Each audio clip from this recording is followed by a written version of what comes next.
when I was in Sudbury about a month ago, I reminded, Gordon and I were both there, and I reminded there was 7 or 8 of our candidates running in Northern Ontario who were hoping to make a few more breakthroughs. And I said, never forget one thing, is that Stephen Harper is not your boss. Your boss are your constituents. Stephen Harper is your leader. And then I pointed to Gordon and I said, however, Gordon, he's your supervisor. He's tough. Whenever the situation is I'm the good cop and someone else is the bad cop, they're a bad dude. And that's Gordon. And I want to thank you, Senator Duffy. You know, the Ottawa Senators aren't going to make it to the playoffs, but I think this group of Ottawa Senators is really delivering for Canadians. The last week we were in session, the Senate was probably at its most productive self. It passed, and we were able to put into law 13 new pieces of legislation to make for a better Canada. So thank you. And against a determined opposition. We're here in an unnecessary election, an election that's going to cost $300 million, and it's an election that Canada didn't need. But we are where we are, and we've got to fight hard for our economy and for job creation. We've seen, over the last 19 months, the creation of some 580,000 net new jobs because of our economic action plan. And low taxes create jobs. Low taxes has made Canada a magnet for jobs, for investment, and for opportunity. And we've got to stay focused on jobs in the economy, and that's the best way to do it. And people wonder, how do we get this tax cuts through Parliament? We're a minority Parliament, we need to work with other parties, and it was actually the Liberals who supported these tax cuts. And guess who was cutting taxes right beside us at every step of the way?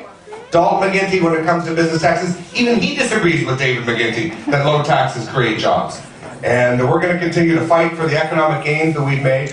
We're going to continue to fight for middle-class families. We're going to continue to fight for our men and women in uniform. They're prepared to put their lives on the line, and we have an important responsibility to give them the equipment that they need to protect us.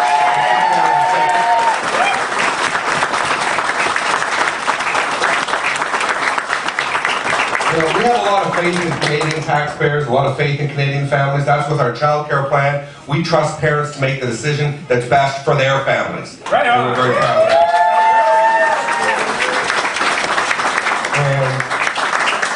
You and I wouldn't fly around on a 40-year-old Air Canada plane. Why should our men and women in uniform after 2020 fly around in 40-year-old CF-18s? And it's almost like the Liberal Party wants to make the Canadian Air Force a no-fly zone. Well, we believe in better. We believe we can do better for men and women in uniform. We've also taken so many actions to make our communities safer. We were able to, many of you will know Sharon Rosenfeld, who's a constituent who lives in Centrepoint. Is she here? Oh, I thought she might. But she's a constituent who lives in Centrepoint, and Clifford Olson killed her son. And because of the faint hope clause, she has had to go every 2 or 3 years to argue that this man shouldn't be let out, and we've got rid of the faint hope clause and are supporting victims in this country.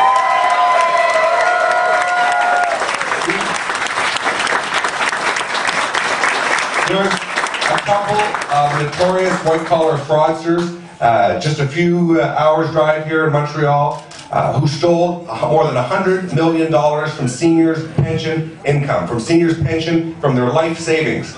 And we got rid of the accelerated parole that would see them get out of jail scot-free after only serving 1/6 of their sentence. And we were able to get rid of that this past summer.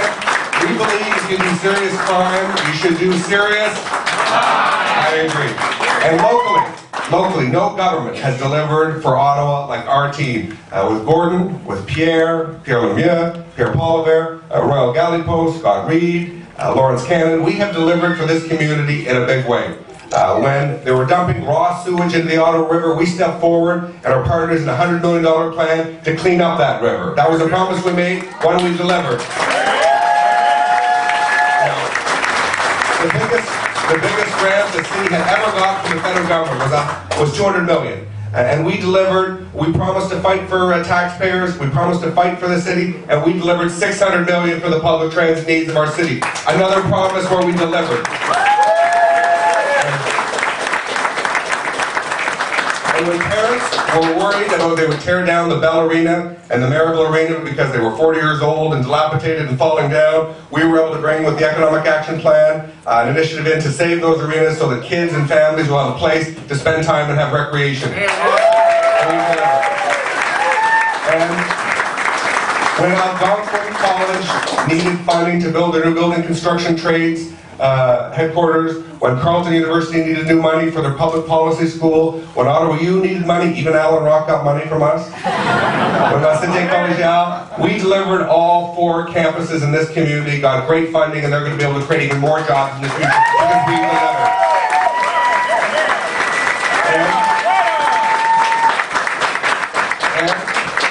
This morning I was with Craig Oliver on Question Period debating Martin Cauchon, a former Chrétien cabinet minister, and he was so proud of the job the Liberals had done in balancing the budget and protecting our social programs. How did they protect our healthcare system? They cut healthcare by $25 billion just 15 years ago.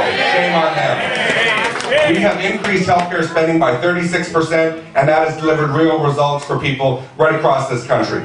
When the Liberals had to balance the budget, their second big target was the public service, where they let go tens of thousands of public servants. Well, we will not do that. We will stand behind the public service and support them in the important job that they're doing for Canadians.